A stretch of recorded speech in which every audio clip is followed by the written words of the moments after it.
Dans la continuité de la gestion des documents longs, donc une huitième séquence qui va nous permettre de voir maintenant comment mettre en place la numérotation des pages et surtout bien gérer les notions d'en-tête et pied de page. Alors il y a des difficultés assez frappantes quand vous avez des longs documents, c'est celle qui est destinée à différencier les en-têtes et les pieds de page. On peut imaginer que dans certains documents, vous ayez des portions qui ne feront pas apparaître d'en-tête ni de pied de page, et des portions qui en feront apparaître. Ou bien des divergences. Dans certaines en-têtes, vous aurez le nom d'un auteur, alors que dans d'autres en-têtes, toujours dans le même document, vous auriez l'apparence d'un logo. Donc pour pouvoir gérer ces divergences, il faut procéder à un travail très consciencieux de création de sections. Alors précédemment, dans nos séquences, nous avons vu ensemble comment créer des enchaînements par l'intermédiaire de sauts de page manuels. Il y a des sauts de page automatiques, bien entendu. Il y a aussi les sauts de section. Donc cette notion de saut de section va maintenant prendre toute son importance car nous allons avoir, dans cet exemple de document, une table des matières qui va être isolée. Alors, pour bien faire les choses, j'aimerais vous montrer l'exemple suivant. J'aimerais que la marge dédiée à la partie page de garde, qui concerne cette page, contrat de commande, qui contient le titre, soit différente de la table des matières, qui elle-même aura encore un aspect différent du reste du document. Donc on est obligé pour cela d'isoler par des sections toutes les parties de document. Donc nous avons bien le titre avec les informations, auteur, séparé par un saut de page et le détail du contrat dans une même section. Ça, c'est pour un rappel. Nous avons bien, on en avait parlé tout à l'heure, la table des matières dans une deuxième section, isolée dans une seconde section. Et ensuite, tout le reste du document dans une troisième section. Donc nous avons bien préparé des sauts de section nécessaires pour isoler l'ensemble des pages qui recevront des en-têtes différents. Alors, d'une manière générale, pour pouvoir insérer des en-têtes ou des pieds de page, vous faites un double clic dans la partie en-tête ou bien dans la partie pied de page. Mais il est plus cohérent de le faire dans la partie en-tête. Voilà, c'est plus visible. Vous êtes au début de votre document, vous allez double-cliquer ici et vous allez arriver dans la partie en-tête. Donc Word fait apparaître une zone d'en-tête. Il va griser estomper tout le reste du document pour bien montrer et situer la zone dédiée à l'en-tête. Il affiche un ruban supplémentaire spécifiquement créé à la gestion des en-têtes et pieds de page. Et il vous positionne le curseur avec, ça faut le noter, des tabulations. Une tabulation centre à 8 cm, donc au centre de la page, et une tabulation droite à 16. On va pouvoir utiliser ces différentes tabulations pour disposer de différents éléments à différents endroits. Bien, donc dans mon idée, j'aimerais bien que cette section, d'ailleurs on voit apparaître la notion de section ici, section 1, elle soit différente de la section 2. Pour cela, avant de me lancer vers des modifications, je vais, par anticipation, voir ce qu'il y a dans la section suivante. Et je ne vais pas utiliser l'ascenseur, bien que on ait des réflexes, ou bien la molette, je vais parcourir, naviguer l'ensemble de mes sections grâce au bouton situé dans le ruban outils en tête et pied de page. Donc là, je vais aller à la section suivante et je tombe directement dans l'entête de la section 2, c'est-à-dire là où j'ai ma table des matières. Et si je continue d'ailleurs à propos, à aller à la suivante, à la section suivante, je tombe nez à nez dans la première page de la section 3. Et il n'y a plus d'autres sections, puisque à partir de cette page, je suis dans la troisième section jusqu'à la fin de mon document. Bien, à l'inverse, si je veux revenir, au lieu de travailler avec l'ascenseur, avec la molette, je préfère et je préconise utiliser le bouton précédent.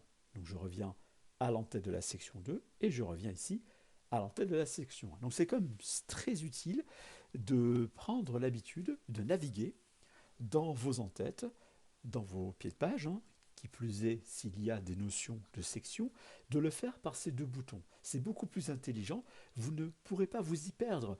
En revanche, si vous travaillez avec l'ascenseur, vous allez commencer à parcourir et vous ne savez pas où vous allez tomber. Donc il est quand même très important de noter cette méthode à appliquer pour naviguer dans votre document lorsque vous aurez des sections à créer. Bien, on revient dans notre idée. Donc, je vais avoir une section 1 différente.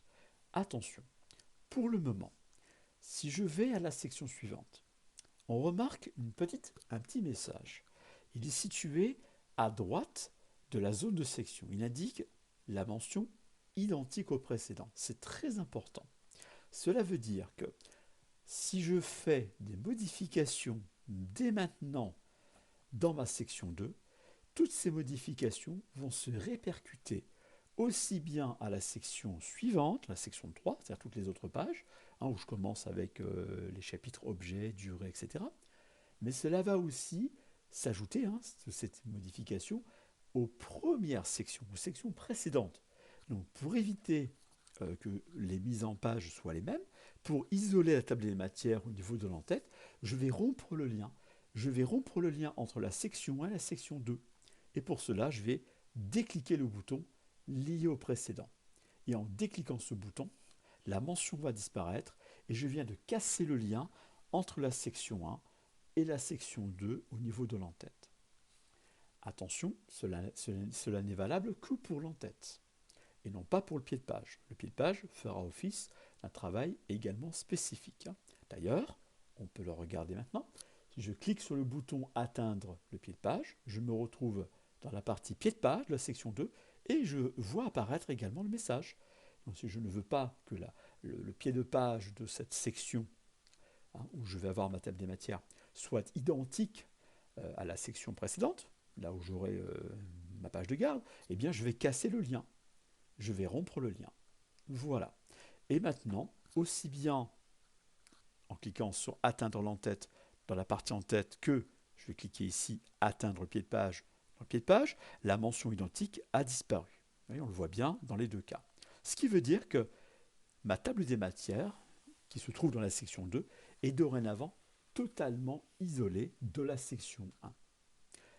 Attention, elle n'est isolée que de la section 1. En revanche, si je me positionne dans mon en-tête de la section 2, si je clique à nouveau sur suivant, je me retrouve dans la section 3, dans l'entête de la section 3, et le phénomène est encore persistant, puisque je n'ai pas cassé le lien entre la section 2 et la section 3.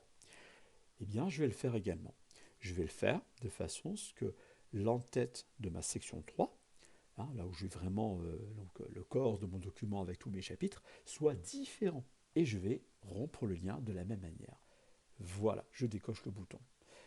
Comme on l'a vu précédemment, c'est valable pour l'entête, ça sera aussi valable à le faire pour le pied de page. Donc je vais descendre au pied de page, vérifier, la notion d'identique est toujours en place. Je vais rompre le lien également pour le pied de page. Et là, je viens de rompre le lien aussi bien pour l'entête, on le voit, que pour le pied de page, entre la section 2 et la section 3.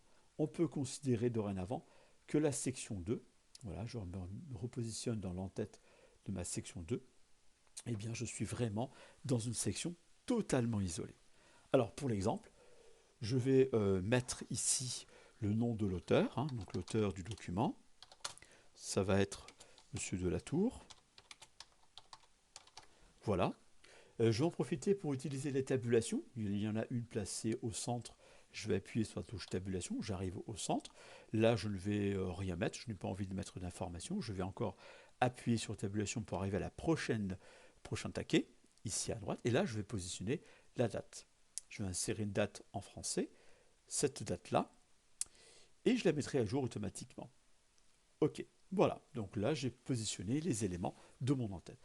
Je vais en profiter pour changer un petit peu le corps des caractères, le mettre en plus petit caractère, voilà. Et encore une autre étape, pourquoi pas, ajouter un petit liseré en bas, en bordure inférieure. Voilà. Et ça, si je regarde en utilisant l'onglet création de mes en-têtes pied de page, dans la section précédente, je vais revenir à la section précédente, on s'aperçoit qu'il ne s'est rien passé à la section 1. Je vais aller à la suivante, donc là on est dans la section 2, ok, dans la section 3, il ne s'est rien passé non plus, puisque j'ai rompu les liens. Voilà, donc je vais fermer l'entête-pied de page, et je vais pouvoir maintenant m'occuper des marges, car en ayant rompu les liens comme je l'ai fait pour les entêtes-pieds de page, d'accord, ça m'a permis de changer la disposition de mes entêtes et d'isoler l'entête de la section 2 pour la table des matières. En revanche, grâce à mes sauts de section qui ont été ajoutés à partir d'ici, donc après la deuxième page, pour isoler ma table de matière, je vais m'en profiter pour modifier les marges et je vais changer les marges de la première section. Donc je me positionne n'importe où dans la première section, que ce soit dans la page 1 ou la page 2, parce que les deux pages sont dans la même section. Je vais changer mes marges. Je vais en profiter pour vous donner un petit raccourci. Si vous voulez changer vos marges, vous double-cliquez dans la partie grisée de la règle. Et là, vous tombez nez à nez avec la boîte du dialogue de mise en page. Et là, je vais mettre des marges en haut à 2 cm, 2 cm à gauche, également à droite et en bas. Et on remarque que l'option que j'ai modifiée, les paramètres qui ont été modifiés, vont s'appliquer uniquement à cette section et non pas à tout le document. Uniquement à cette section, c'est-à-dire la section 1. On le voit en bas, je suis dans la section 1. La section 1 comporte deux pages, la page 1 avec le titre et la page 2 avec les éléments du contrat. Je valide. Voilà, on voit que les marges ont été modifiées. Donc ça s'est fait aussi bien dans la première page, puisqu'on est toujours dans la section 1, et ça s'est fait aussi dans la seconde page, puisque nous sommes toujours dans la section 1. En revanche, on va le voir tout de suite, en faisant descendre l'ascenseur, il ne s'est rien passé dans la section 2, et encore moins dans la section 3. Voilà, donc comme vous venez de le remarquer, grâce à l'intégration de sauts de section, vous pouvez faire des mises en page différentes, donc changer les marges dans votre document de manière différente par section. Et l'avantage de créer des sections, c'est de pouvoir réaliser des entêtes et des pieds de page différents. Pour combler les exemples, on va retourner dans la partie en-tête, je fais un double-clic, et cette fois-ci, je vais travailler dans la partie pied de page. Voilà, alors comme les liens ont été rompus, je n'ai plus besoin de me préoccuper de cela. Je peux maintenant, les yeux fermés, insérer mes numéros de page. Alors, pour les numéros de page, il y a deux façons de faire. Vous pourriez tout simplement, à partir de l'onglet Outils en tête-pied de page, insérer des pages, donc, soit en en-tête, soit en bas de la page, comme c'est le cas maintenant, ou dans la marge, dans une marge à droite ou à gauche, donc dans un coin de la page. Donc il y a des dispositions déjà préétablies. Donc ça, ce sont des mises en forme assez automatiques. Ça ne va pas forcément correspondre à vos attentes si vous générez des documents longs ou vous voulez faire du cas par cas. Dans mon exemple, j'aimerais bien mettre le numéro de la page au centre. Donc je vais appuyer sur tabulation pour me placer à la tabulation A8 et je vais insérer mon numéro de page à ce que j'appellerais la position actuelle, c'est-à-dire là où le curseur est en train de clignoter. Et il y a différentes variantes de mise en forme avec des dessins, des encadrements. Je peux proposer ce petit modèle-là par exemple. Pardon, excusez-moi, je reviens en arrière parce que ces modèles malheureusement ne respectent pas la tabulation. Si on veut utiliser la tabulation, la position actuelle, il faut prendre tous les numéros qui n'ont pas de dessin, qui n'ont pas d'encadré. Par exemple, celui modèle-là, ou alors celui qui est pas mal non plus. Je vais descendre un petit peu plus bas. Voilà, celui-ci n'est pas mal. Voilà, je l'ai trouvé. La numérotation avec la séquence. Page 1 sur 9, page, comme l'exemple en dessous, 3 sur 14. Donc là, je vais cliquer sur cet exemple de numérotation et je vais avoir numéro de page sur un nombre total. Je peux même changer le mot, le supprimer et mettre une barre de fraction pour représenter ce que nous avons souvent dans les livres avec le numéro des pages et les folios. Alors la numérotation des pages s'est appliquée à la section 2. Par curiosité, je vais aller voir à la page suivante, à la section suivante, pardon, excusez-moi, la section suivante, et effectivement, il ne l'a pas reproduit. Vous savez pourquoi? Puisqu'on a rompu les liens, de ce fait, dans la partie pied de page, la numérotation ne s'est pas répercutée. Soit je réintègre le numéro, ou alors, pourquoi pas, je peux demander à réaffecter le lien, comme il était prévu au départ. C'est ce que je vais faire, mais uniquement pour le pied de page. Je vais cliquer. Il me dit que la suppression de cet entête-pied de page va rétablir la liaison. Oui. Alors on parle d'entête-pied de page, attention, on n'est que dans le pied de page. Ça ne va pas réappliquer le lien à l'entête. Je vais dire oui, je réaffecte le lien et il répète automatiquement la notion de numérotation de page. Je reviens à la section précédente, je reviens encore à la section précédente, et là, pour la section 1, c'est-à-dire la partie de mon document où j'avais le contrat, je ne vais pas mettre de numérotation, donc je laisse tel quel. Mais je voulais quand même vérifier. Voilà, lorsqu'on a terminé, on peut encore en profiter pour déplacer la disposition de vos entêtes-pieds de page, augmenter la marge ou la diminuer. Vous avez ici deux petits boutons qui vont servir, par exemple pour le pied de page, à descendre la partie pied de page plus au bord de la feuille, hein, voilà, à 1 cm, et je vais en faire de même pour l'entête. Hein, quand ils existent, bien entendu. Hein. Alors c'est le cas hein, pour ceux de cette partie de page. Là, j'aurai une table des matières où j'ai bien en tête et j'ai demandé à le mettre à 1 cm. Bien, voilà tout ce qui est intéressant de savoir en termes de numérotation des pages et en termes de mise en page assez simple quand vous avez un document long. Dans la prochaine séquence, nous verrons les notes de bas de page. Je vais sortir de ma mise en page.